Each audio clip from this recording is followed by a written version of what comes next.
Hello, welcome here. I am Lily Michelle Tomerlin, and you can call me Lily. I have been born into a family who experiences a lot of paranormal experiences. And when I was young, my grandmother was a Pentecostal, my mother a Jehovah's Witness, and my aunts were born again Christians, Baptists, Southern Baptist. So at my house, Armageddon and Jesus, these were all table talks, but they used to argue religion to religion, who was right and who was wrong. And I was raised a Jehovah's Witness, so I remember just sort of filtering everything through that because that's what I believed. So I've been on a journey where I am a spiritual person but not religious. And I picked up that phrase maybe 10, 12 years ago. I heard somebody say it, and many people say it now, because that's a good definition.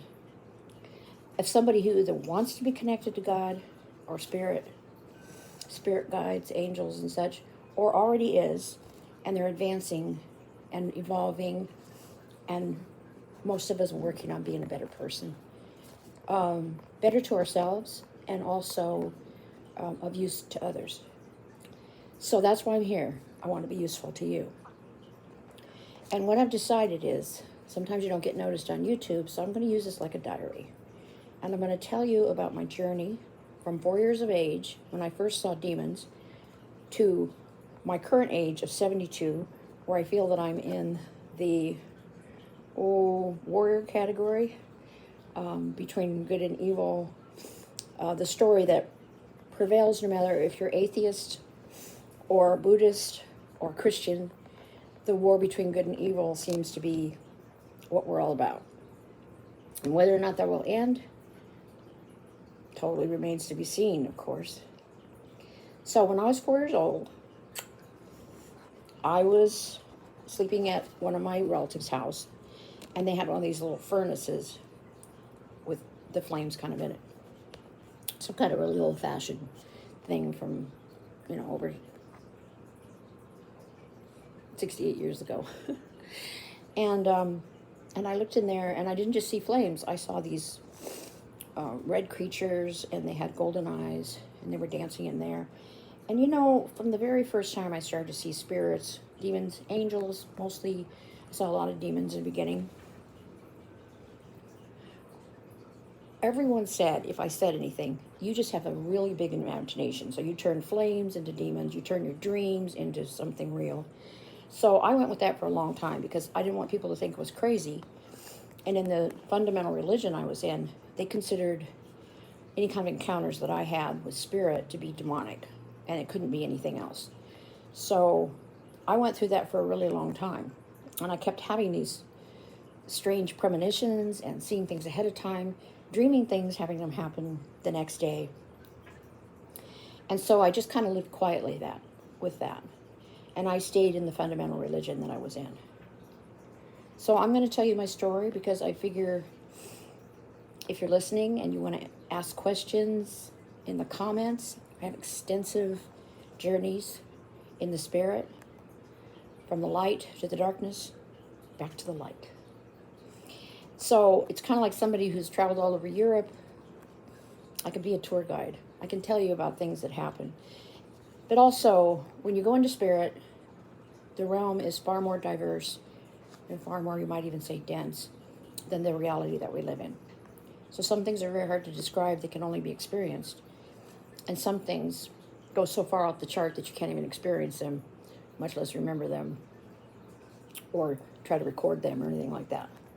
So I've spent, starting in my early 40s, I finally broke away from all fundamental religion, my journeys on being an atheist and agnostic, going through a lot of the process that people like myself go through. You're not alone. I always thought I was. You're not wrong. I always thought I was. You are loved individually by God. I never thought I was.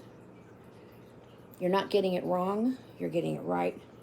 And depending on what kind of mindset you have, what kind of purpose you have, what kind of goals you have, you can be useful to yourself and others. And I would really like to be useful to God.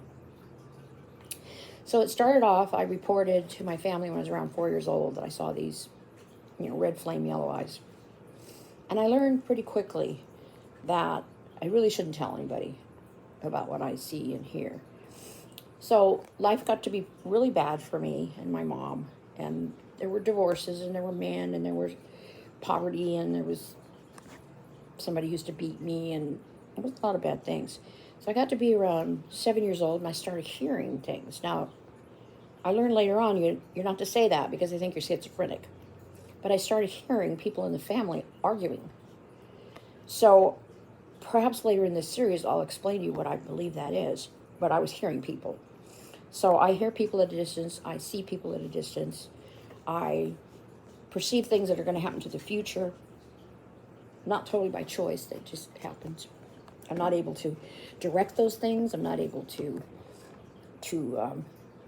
be like a genie or a good witch or anything like that.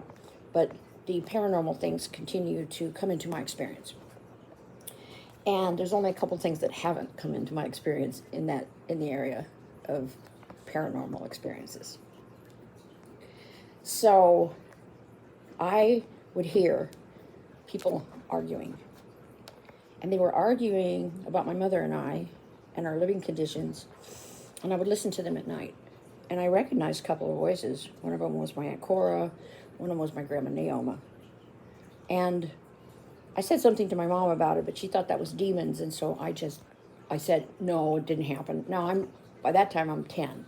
No, that didn't happen. And I kind of lied and denied it because in my heart, I knew it wasn't demons. Later on, when I quit the fundamental religion I was in, I kind of went for atheist. So I didn't believe in demons, angels, spirits, interdimensional creatures, alien experiences, all that. I just thought it was a bunch of dumb stuff people made up. So what happened later in life is that God started giving me these experiences that I wasn't able to ignore. And it's all about leading you back home. And if you don't feel like you've gotten back home yet spiritually, put some things down in the comments. We'll start to interact. And I'll address your concerns, not because I'm so smart or so wise, but I do have a lot of experience now, even with those who crossed over on the other side. I can channel a lot of different types of information from spirits, spirit guides and angels, everything in the light. And if you want to interact with me, I would consider that to be an honor and a blessing. So back to what I was saying was I learned to be quiet for a really long time. And then I did finally, when I was 26, I left that church, that religion. And things got really rocky and really bumpy after that. And I would like to continue my story. I'd like to go to the next part. And I would be doing some videos probably several days a week. And maybe in the beginning with my enthusiasm, I'll do them, 5 times a week, and then drop down to 3 times a week. And I really hope to be creating an audience of like-minded people who understand that we don't need to seek to be special. We already are. But in addition to that, I was told once, don't ask to be special.